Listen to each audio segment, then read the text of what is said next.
et Parohan. Donc aujourd'hui, nous avons un invité spécial. Il s'appelle Gauranga Sudha Prabhu. Donc il a un centre à Leicester, en Angleterre. Donc nous avons la bonne fortune de pouvoir l'écouter pour glorifier le Srimad Bhagavatam. Donc aujourd'hui, il m'a demandé de vous lire le verset. Donc c'est dans le Srimad Bhagavatam, deuxième chant, chapitre 10, verset 16. Om Namo Bhagavate Vasudevaya. Om Namo Bhagavate Vasudevaya. Om Namo Bhagavate Vasudevaya.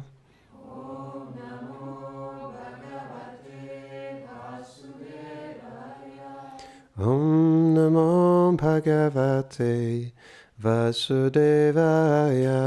Om Namo Bhagavate Vasudevaya.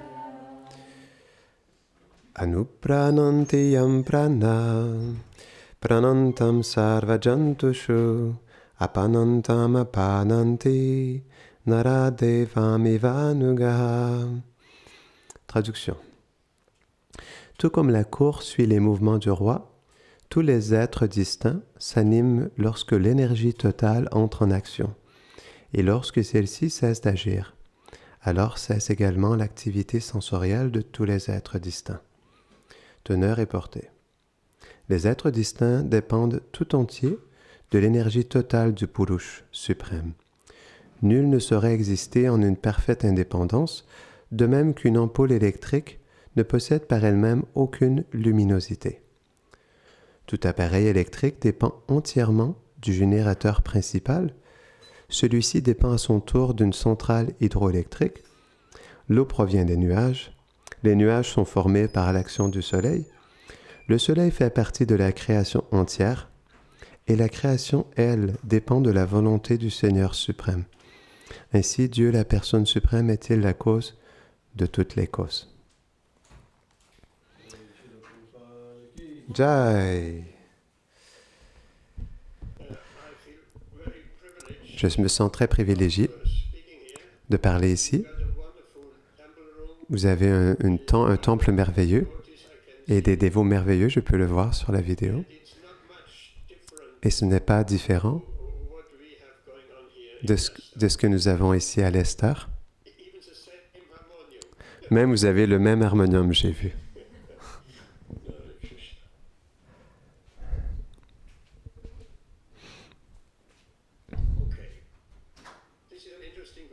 C'est un verset intéressant du Srimad Bhagavatam. Nous entendons parler du Purush, le Virat Purush, le total de toute la création. C'est expliqué dans le verset suivant. La vision d'Arjuna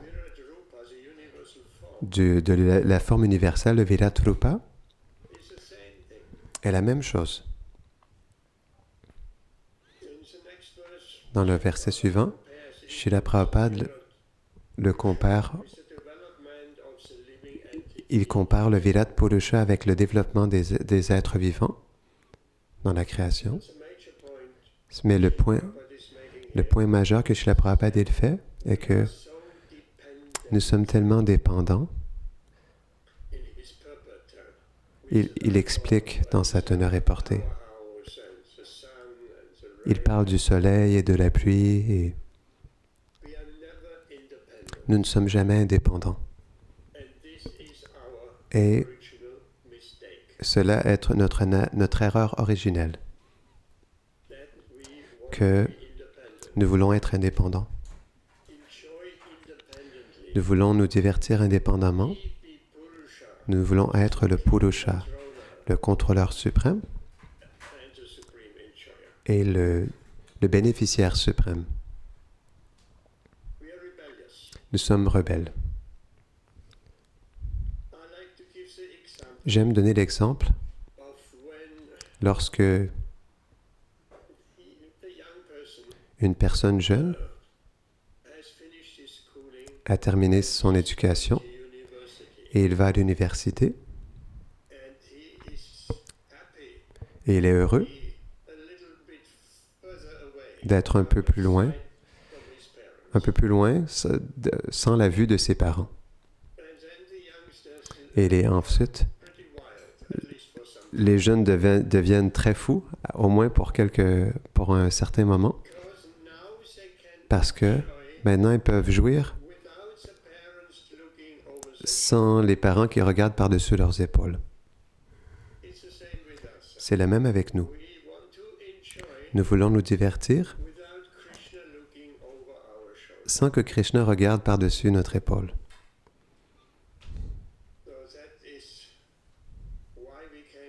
C'est pourquoi nous sommes venus ici, nous divertir sans Krishna. Bien sûr, ce n'est pas possible, mais c'est aussi la raison pourquoi certains se réfèrent à l'aspect impersonnel de la vérité absolue. Parce que nous ne sommes pas directement responsables pour nos actions. C'est juste une énergie. C'est juste Brahman. Les gens ont peur de l'aspect personnel parce que il y a un aspect responsable. Parce que Krishna regarde par-dessus notre épaule. Le Brahma Samhita explique la même chose, le même concept.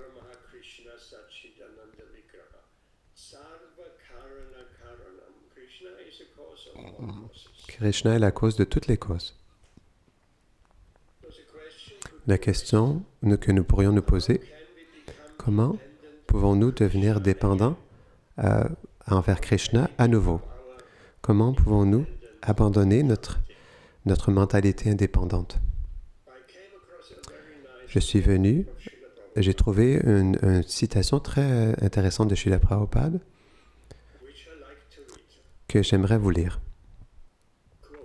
Citation. Nous sommes tous comme des marionnettes de Krishna. Je suis aussi une marionnette, une poupée. Ça, c'est la succession disciplique. Nous devons devenir une poupée. C'est tout. Tout comme je suis une marionnette, si tu deviens ma marionnette, alors c'est le succès. Notre succès est lorsque nous devenons la marionnette du contrôleur suprême. Nous vivons dans la société des dévots et nous devenons une marionnette des acharyas précédents. Ça, c'est le succès. Donc, nous essayons de faire cela. La Société pour la conscience de Krishna et les acharyas précédents, c'est tout. C'était une marche le matin en avril 1973 à Los Angeles. Non, donc nous pouvons voir ce processus de l'abandon. La dernière instruction, dans la conclusion de la Bhagavad Gita, nous savons tous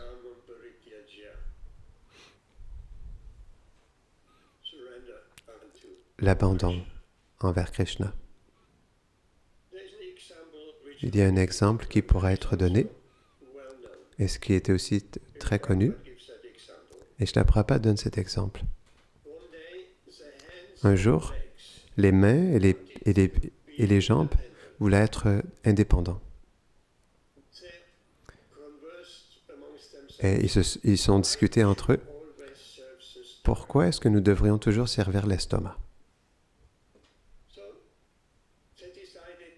Donc, ils ont décidé, nous ne nourrissons plus l'estomac maintenant. Pourquoi l'estomac devrait être le bénéficiaire et nous, on fait juste travailler? Et ils ont fait ça. Et après, quelques jours plus tard, ils sont devenus très faibles. parce que aucune nourriture ne rentrait dans l'estomac. Et ils ont compris, si nous nourrissons l'estomac, alors nous sommes aussi nourris. Donc ils ont coopéré à nouveau. Un autre exemple pourrait être donné dans cette connexion à ce sujet.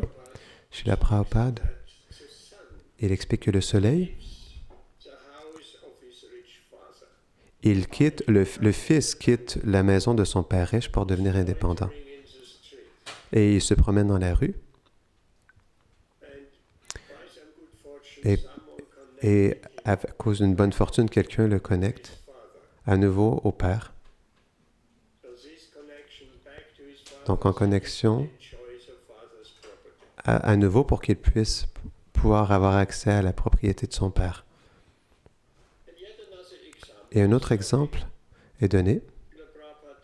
Prabhupada nous a dit, quand il était jeune, il voyageait dans un tram à Kolkata avec son père. Donc le conducteur est venu, il a dit, l'étiquette, s'il vous plaît, l'étiquette. Donc le père a donné le ticket et le conducteur, avec humour, il s'est tourné vers le jeune Abai. Mais où est ton ticket? Et le conducteur a dit, alors, si tu n'as pas de ticket, tu ne peux pas voyager. Et Srila Prabhupada, Abai, jeune Abai, il a immédiatement dit, mais mon père est ici. Alors, nous sommes connectés au Père suprême Krishna. Krishna est ici, il nous protégera. Alors nous sommes dans une bonne position. Et Krishna va donner cette protection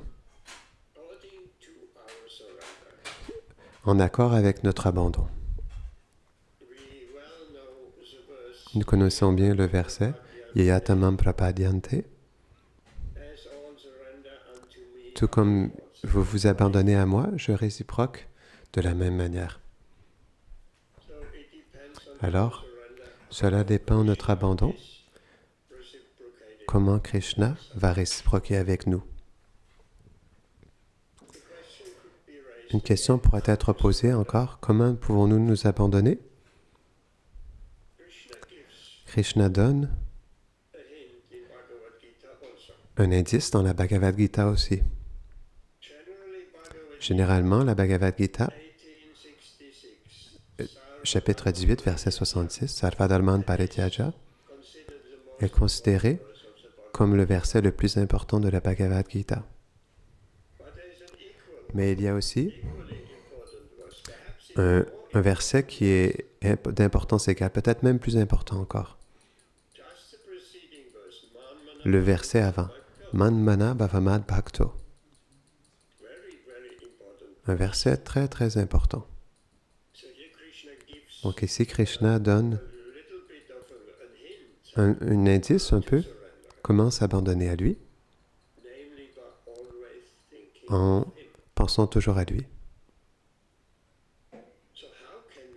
Donc, comment pouvons-nous toujours penser à Krishna? Cette question devrait être posée. Donc, toujours penser à Krishna, mais je ne sais pas quoi penser à Krishna. Mais il y a des millions de choses, des choses illimitées dont nous pouvons penser à Krishna. Krishna est tellement beau. Krishna a toutes ses opulences. Tout le Bhagavatam, les 18 000 versets, il parle des gloires de Krishna. Il n'y a pas de fin au fait de parler et de penser à Krishna. Donc, personne ne peut dire « je ne sais pas quoi penser à Krishna » au sujet de Krishna. Et bien sûr,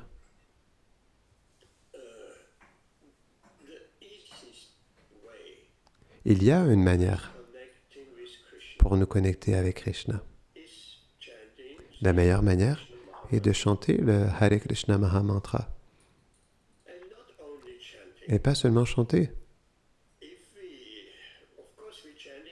Bien sûr, nous pouvons chanter, il n'y a aucune question de cela, mais qu'est-ce qu'on fait après le chant? J'ai souvent dit, ne pensez pas que vous ne pouvez pas chanter lorsque vous posez votre japa sur la table. Bien sûr, nous pouvons chanter, même lorsque le japa n'est pas dans notre main, parce que nous ne pouvons pas tout faire avec le japa. Par exemple, lorsque nous cuisinons, lorsque nous lavons la vaisselle, le japa ne sera pas là. Mais nous avons une langue et nous avons des lèvres. Donc le chant continue. Un des dévots me disait récemment, il est un docteur et parfois il est sur appel, mais dès qu'il l'appelle, il doit se rendre pour travailler. Donc, paisiblement, il chantait sur son japa, un beau tchadar alentour de lui, il chantait. Et à un moment donné, le téléphone a sonné. Tu dois venir immédiatement à l'hôpital. Donc, il a posé son japa, il s'est habillé, il est allé sur le bus et voyageait jusqu'à l'hôpital. Et lorsqu'il voyageait, il était en anxiété et il était impatient. Il se demandait qu'est-ce que ses assistants allaient avoir besoin à l'hôpital, etc. Et je lui ai dit, le moment où tu places ton japa, que tu le poses, et que tu t'habilles et que tu vas sur le bus, prendre le bus, tu as juste besoin de continuer à chanter. Sans le japa, je chante tout simplement. Et si tu ne peux pas chanter fort, il y a différentes sortes de chants. Une personne peut chanter avec les lèvres et la langue, tout ça, sans le son. Et si ce n'est pas possible, une personne peut aussi chanter dans son mental, qui est bien sûr plus difficile, à moins que le mental soit entraîné.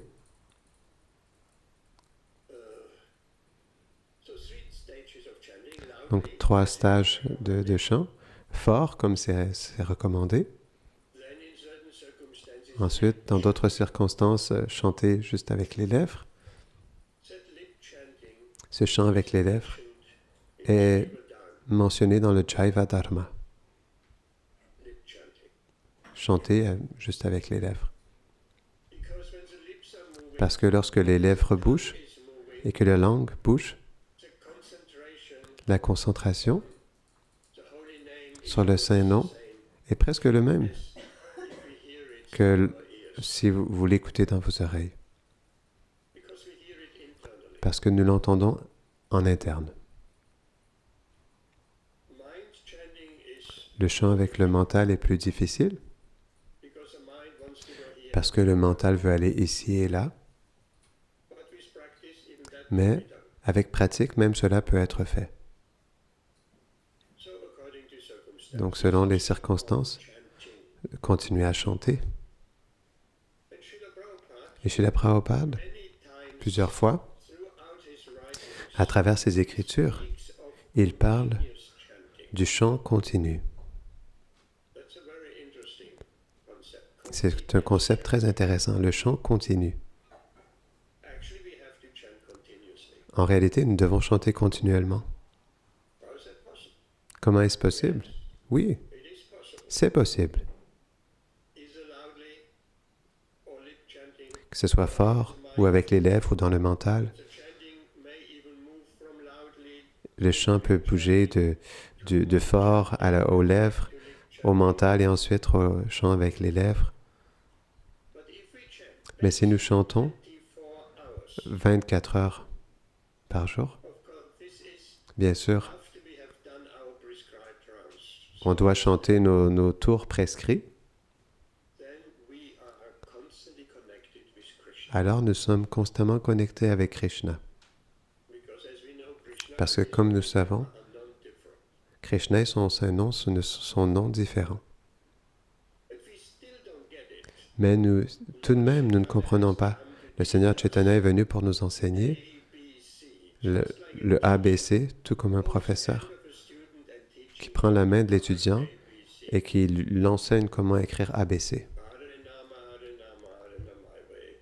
Hare Nama, Hare Nama, Hare Nama, Kevalam. Et la conscience de Krishna est tellement bien. Si tout de même on ne comprend pas, alors prenons juste Prashadam.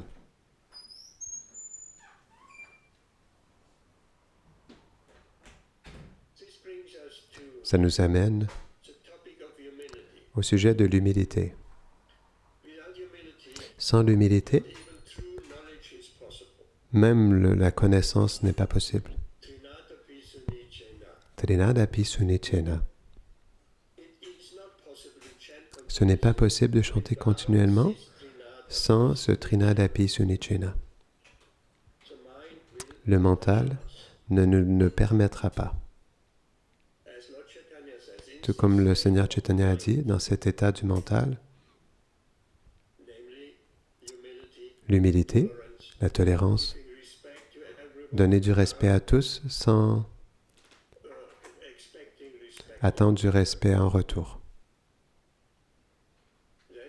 Alors, le Seigneur Chaitanya a dit, dans cet état d'esprit, une personne peut chanter le Saint-Nom toujours, continuellement. Donc cet état d'esprit doit être là. Ensuite, le chant continu est possible. Alors, si nous parlons un peu au sujet du chemin de l'abandon, de Shraddha, jusqu'au plus haut stage de Prema, les dévots parfois se plaignent que le stade de l'anartha nivriti semble interminable. Et je pensais aussi, c'est un long chemin. Ça semble un chemin interminable. Mais ce n'est pas. Ce n'est pas interminable.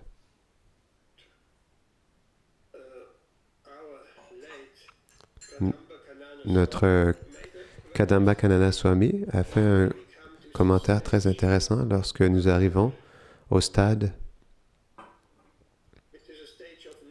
le stade de Nishta, la fixité. Il explique, Maya est toujours là, même au niveau de Nishta, mais Maya est à une certaine distance. C'est intéressant, parce que si Maya est à une certaine distance, ce n'est pas le même que si Maya est juste à côté de nous. Si Maya est juste à côté de nous, à travers l'énergie matérielle, alors en réalité, nous n'avons aucune chance.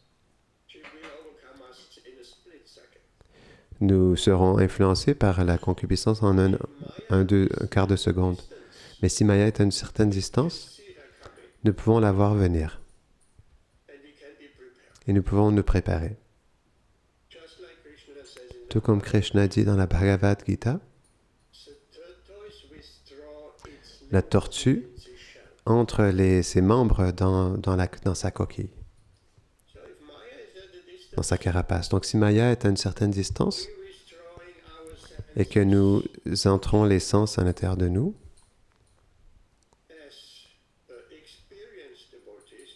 tout comme les dévots expérimentés ou les dévots matures, nous pouvons utiliser nos sens pour le service de Krishna, sans que les sens deviennent agités, deviennent excités. C'est un art qui peut être appris. Mais Srila Prabhupada parle de cela. Nous utilisons tout simplement les sens dans le service de Krishna. Et nous pouvons comprendre et sentir aussi que si nous sommes en danger, alors Maya peut nous illusionner. Alors, nous allons ramener les sens dans la carapace de la tortue. Alors,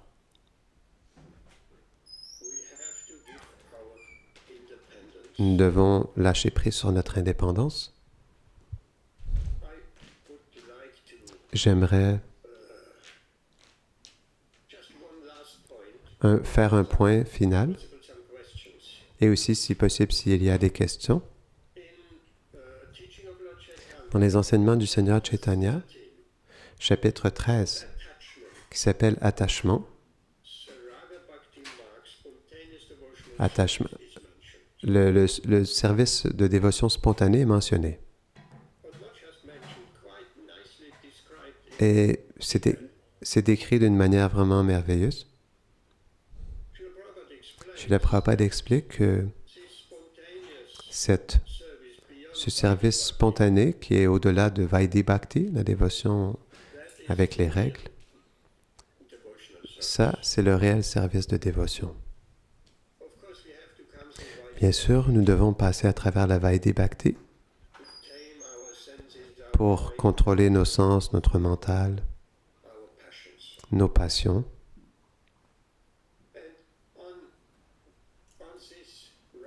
Et au sujet de cette Raga Bhakti, cette plateforme spontanée, alors Krishna va personnellement nous diriger.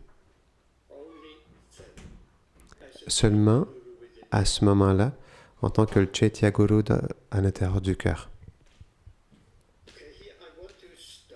Donc j'aimerais arrêter ici. Donc j'avais pris quelques points, donc je les ai tous couverts, partagés. Donc si jamais il y a des questions, alors je vais essayer de répondre. Maharaj, he has a question. First of all, I thank you for being able to speak to us. I really appreciated your class. We feel a lot the presence of Prabhupada, and for us it is a blessing. So my question is, you talked about the devotees are often afflicted that the stage of Anartha Nivritti is so difficult to overcome. But my question is, why is it so difficult? Anartha Nivritti est un chemin purifiant, graduellement, le cœur, les sens et le mental sont purifiés. Il y a un très bon exemple. Srila Prabhupada, on lui a demandé combien de temps est-ce que ça prend pour être pleinement conscient de Krishna. Et vous avez sûrement déjà vu cette vidéo, il a dit « 1 minute ».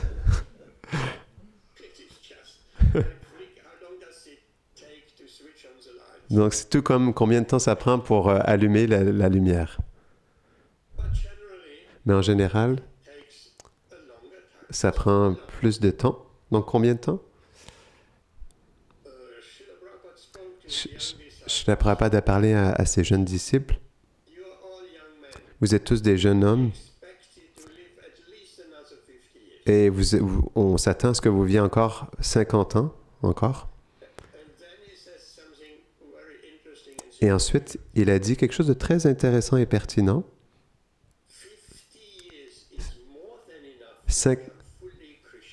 50 ans est bien plus qu'assez pour devenir conscient de Krishna.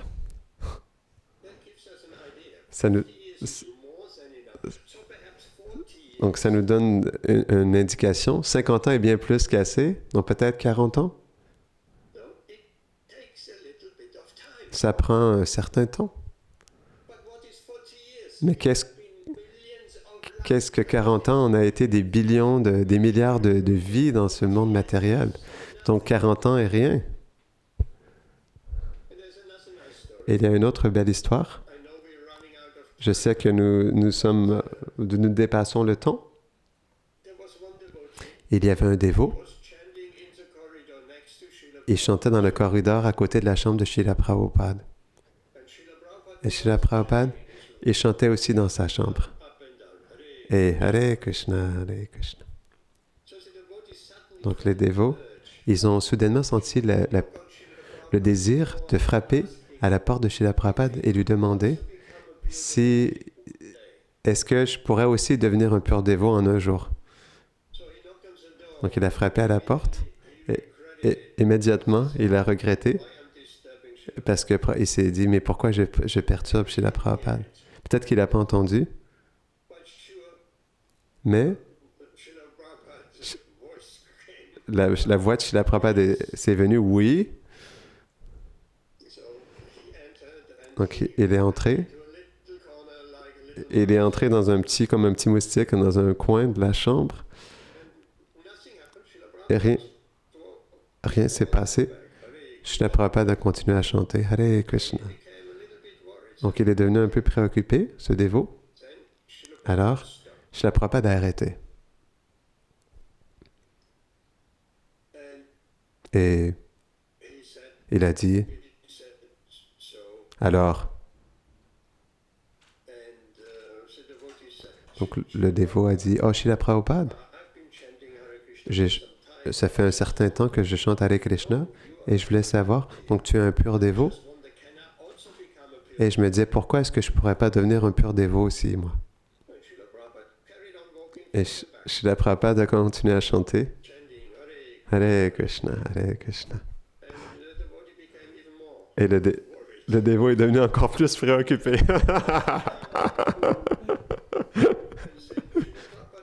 Ensuite, Srila Prabhupada s'est arrêté en face de lui. Pourquoi pas? Tu es dans le processus? Tu es dans le processus de la conscience de Krishna? Alors pourquoi pas?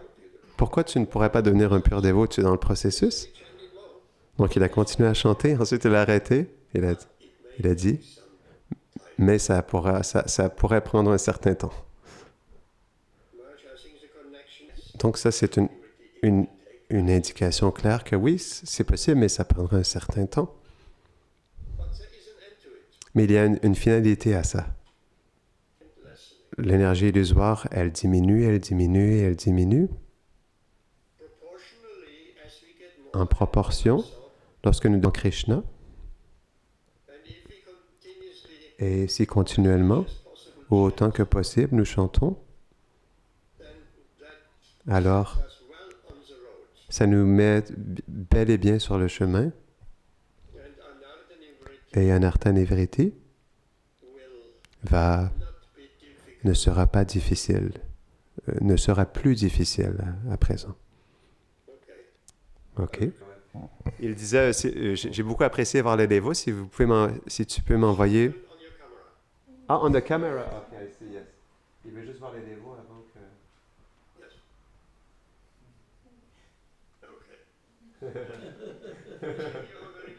Merci beaucoup.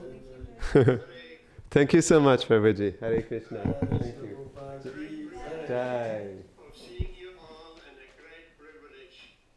Donc c'était un grand privilège pour moi de tous vous voir et d'être dans votre compagnie. Hare Krishna. Thank you, Prabhuji. Hare Bol.